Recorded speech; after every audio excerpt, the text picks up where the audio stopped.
ನೋಡೋ, ಮೊದಲು ನಿನ್ನ ದೃಷ್ಟಿಕೋನವನ್ನು ನೀನು ರೂಪಾಂತರಣ ಮಾಡ್ಕೊ. ನಿನಗೆ ಬದಲಾವಣೆ ಪರಿವರ್ತನೆ ನಿಜವಾಗ್ಲೂ ಉಪಯೋಗ ಬರಲ್ಲ. ರೂಪಾಂತರಣಗೊಳಿಸ್ಕೊ.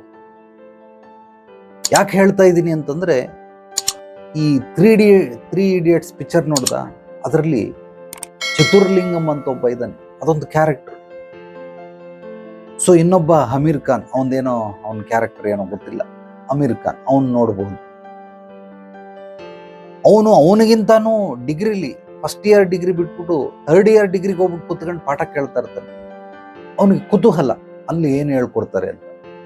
ಅಂದ್ರೆ ನೆಕ್ಸ್ಟ್ ಲೆವೆಲ್ದನ್ನ ಹೋಗೋದಕ್ಕೆ ನೀನ್ ಎಂತವನು ಅಂದ್ರೆ, ಈಗ ಅಯ್ಯೋ ಇಷ್ಟೊಂದು ಕಷ್ಟಕರವಾಗಿ ಕೊಟ್ಬಿಟ್ಟವ್ರಲ್ಲಪ್ಪ ಸಬ್ಜೆಕ್ಟು, ನಾನು ಏನ್ ಮಾಡೋದು, ಇಷ್ಟೊಂದು ಕಷ್ಟದ ಕೆಲಸ ಕೊಟ್ಬಿಟ್ಟವ್ರೆ, ಅಯ್ಯೋ ನಾನು ಏನ್ ಮಾಡೋದು. ನನ್ನಂತವನಾಗಿದ್ರೆ ಇದೆಲ್ಲ ಆಗಲ್ಲ, ಇನ್ನೂ ಏನಾದರೂ ಕಷ್ಟದಿದ್ರೆ ಕೂಡಿ ಇನ್ನು ಸ್ವಲ್ಪ ಎಕ್ಸ್ಟ್ರಾ, ನನಗೆ ಇದೆಲ್ಲ ಬೇಡ, ನಾನು ಮಾಡಿ ಮುಗಿಸ್ಬಿಡ್ತೀನಿ. ಯಾವಾಗಲೂ ನೀನು ಏನನ್ನ ಕಷ್ಟ ಅಂತ ಇದೆಯೋ ಅದಕ್ಕೂ ಮೇಲ್ಪಟ್ಟಂಥದ್ದು, ಅದಕ್ಕಿಂತ 3 ಪಟ್ಟು ಇರುವಂಥದ್ದನ್ನ ಮೊದಲು ಮಾಡೋದಕ್ಕೆ ಕಲ್ತು. ನಿನ್ನ ದೃಷ್ಟಿಕೋನ ಇಲ್ಲಿರಲಿ. ಇಲ್ಲಲ್ಲ, ಅಲ್ಲೋ ಜಿಮ್ಗೆ ಹೋಗಿದ್ಯಾ, ಒಳ್ಳೆ ಬಾಡಿ ಬಿಲ್ಡರ್ ಥರ ಬಾಡಿ ಬೆಳೆಸ್ಕೊಂಡಿದ್ಯಾ, 96 kg ಇದೆಯಾ, ಏನೋ ಪ್ರಯೋಜನ? ದೈಹಿಕವಾಗಿ ಒಳ್ಳೆ ದಾಂಡಿಗ ಇದ್ದಂಗೆ ಇದೆಯಾ, ಆದರೆ ಮಾನಸಿಕವಾಗಿ ನೀನು ನರಪೆದಲ್ಲಿ ನಾರಾಯಣ ಇದ್ದಂಗೆ ಇದೆಯಲ್ಲೋ. ದೇಹ ಬೆಳೆಸ್ಕೊಂಡ್ರೆ ಸಾಲದು, ಮನಸ್ಥಿತಿಗಳನ್ನ ಸರಿಪಡಿಸ್ಕೊಳ್ಬೇಕು. ಈ ಸೂತ್ರಗಳನ್ನ ನೀನು ಅರ್ಥಕೊಳ್ಬೇಕು. ದೇಹ ಬೆಳೆಸಿದ್ರೆ ಏನ್ ಬಂತು? ಆ ದೇಹದ ತಕ್ಕನಂಗೆ ನಮ್ಮ ಜೀವನನೂ ಅಭಿವೃದ್ಧಿಗೊಳಿಸ್ಕೊಳ್ಬೇಕಲ್ಲ. ಗೊಳಿಸ್ಕೊಂಡಿದ್ಯಾ? ಇಲ್ಲ, ನೀನು ಮನಸ್ಥಿತಿಗಳನ್ನೇ ಅಭಿವೃದ್ಧಿಗೊಳಿಸಿಲ್ಲ.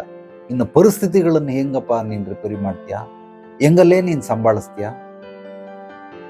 ದೇಹ ಬೆಳೆದು ನೀನು ಬಾಡಿ ಬಿಲ್ಡರ್, ನೀನು ಒಂದು ಸ್ವಲ್ಪ ಮೂಟೆ ಎತ್ಕೊಡ, ಒಂದು 25 kg ಅಯ್ಯೋ ನನ್ನ ಕೈಲಾಗಲ್ಲ ಅಂತಂದ್ರೆ, ಏನು 25 kg ನಾನು ಎತ್ತಬೇಕಾ ಅಂತಂದ್ರೆ, ನೀನು ಬಾಡಿ ಬಿಲ್ಡರ್ ಆಗಿ ಏನು ಪ್ರಯೋಜನ? 100 kg ತೂಕ ಎತ್ತಬೇಕು ನೀನು. ನನ್ನ ಕೈಲಾಗಲ್ಲ ಅಂತಂದ್ರೆ ನೀನು ಏನಕ್ಕೆ ಮಾಡಿದೆ ಬಾಡಿ ಬಿಲ್ಡ್ರು?